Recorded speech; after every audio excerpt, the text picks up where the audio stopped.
Audio Jungle.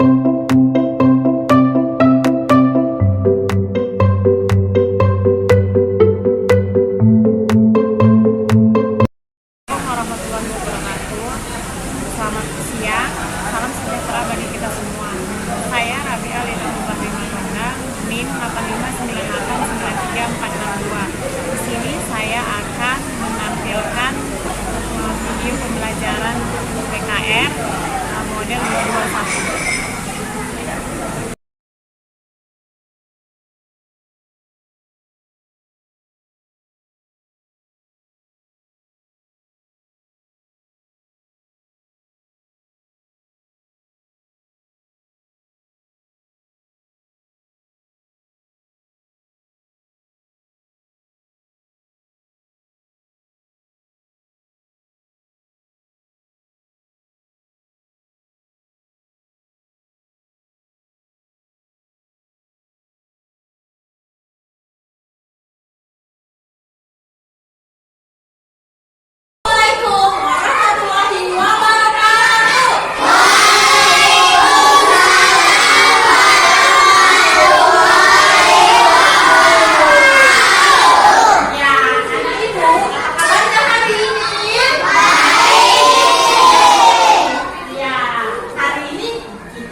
Pembelajaran kita dengan berdoa menurut agama kita masing-masing.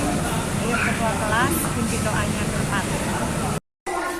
Anak-ibu, sebelum kita mulai belajar, kita mau ice breaking dulu ya. Ayo anak-ibu semua, mari kita berdiri dulu semua. Yuk, tangan ke atas, menggapai bintang, tangan ke samping, bulunya terbang.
Judul temanya adalah ekosistem. Fokus materinya adalah bahasa Indonesia mengenai komponen ekosistem.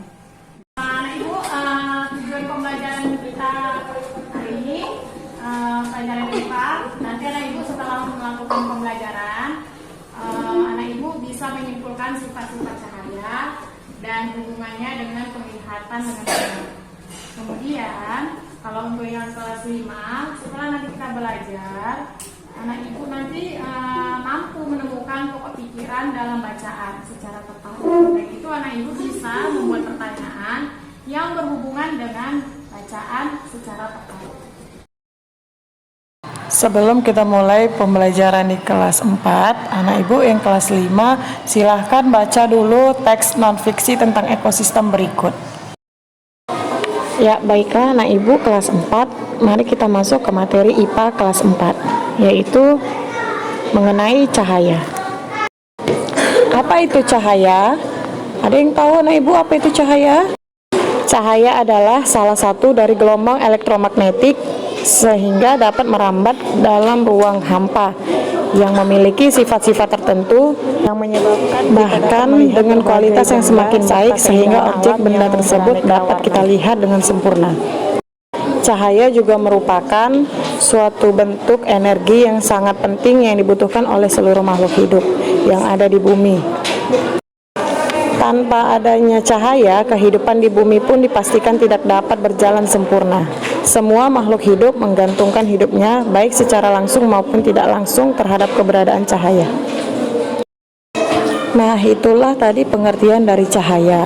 Sekarang, anak ibu silahkan memahami arti dari cahaya itu. Menjelaskan informasi penting dalam teks non-fiksi. Teks non-fiksi adalah teks yang berisi informasi berdasarkan fakta atau kenyataan. Teks non-fiksi dapat kita temukan dalam artikel, surat kabar, atau majalah. Contoh teks non-fiksi antara lain esai, jurnal tentang sejarah atau ilmiah, biografi, serta karya sastra. Teks non-fiksi dapat dipahami isinya jika kita dapat menggali informasi teks tersebut. Untuk menggali informasi teks non-fiksi, kita perlu membaca dengan seksama teks tersebut. Langkah selanjutnya adalah dengan menjawab pertanyaan berdasarkan teks yang telah dibaca. Berikut ibu berikan contoh teks non-fiksi. Ayo simaklah teks berikut. Setelah anak ibu membaca teks tersebut, silakan anak ibu jawab pertanyaan-pertanyaan berikut. Anak-anak ibu kelas 4, ada yang tahu sifat-sifat cahaya itu apa aja? Ya, yang pertama cahaya itu dapat dipantulkan, yang kedua cahaya dapat dibiaskan, selanjutnya cahaya dapat merambat lurus, kemudian cahaya itu menembus benda bening. Untuk masing-masing penjelasan dari sifat-sifat cahaya dapat anak ibu baca buku kita ya nak. Setelah anak ibu paham mengenai sifat-sifat cahaya, ayo kita sekarang melakukan percobaan sederhana untuk membuktikan sifat-sifat cahaya itu ada atau tidak. Kemarin ibu ada menyuruh anak kelas 4 untuk membawa peralatan untuk percobaan untuk membuktikan sifat-sifat cahaya. Sudah dibawa nak peralatannya seperti kardus, gunting, selasiban, lilin, senter, korek api. Menentukan ide pokok dalam teks non-fiksi. Ide pokok teks adalah inti permasalahan dari suatu teks. Ide pokok berisi gagasan dasar mengenai suatu hal atau kejadian yang ingin disampaikan oleh pembuat teks. Untuk dapat menentukan ide pokok teks, kamu perlu membaca teks dengan seksama. Ayo kita simak lagi teks berikut ini. Pada paragraf tersebut, kalimat inti terdapat pada kalimat kedua, yaitu berdasarkan cara terbentuknya ekosistem dapat dibedakan menjadi dua, yaitu ekosistem alami dan ekosistem buatan. Oleh sebab itu, ide pokok dari paragraf dapat ditemukan pada kalimat inti tersebut. Ide pokok dari paragraf tersebut adalah jenis ekosistem berdasarkan cara terbentuknya. Ya, itulah tadi materi kita hari ini. Untuk menambah pemahaman anak ibu, ayo kita kerjakan soal latihan, baik kelas 4 maupun kelas 5. Di sini sudah ada soalnya ibu berikan ya nak, silakan diperhatikan.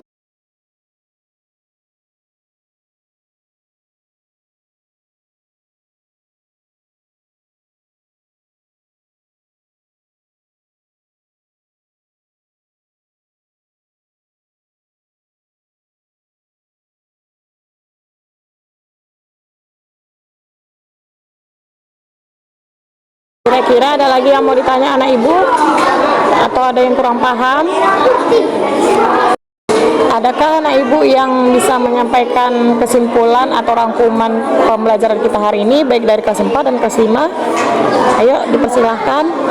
Terima kasih kepada Alfiandra yang telah memberikan kesimpulan pembelajaran kita hari ini dari kelas 4. Ya, terima kasih juga kepada anak ibu Salsa yang telah memberikan kesimpulan untuk pembelajaran kelas 5.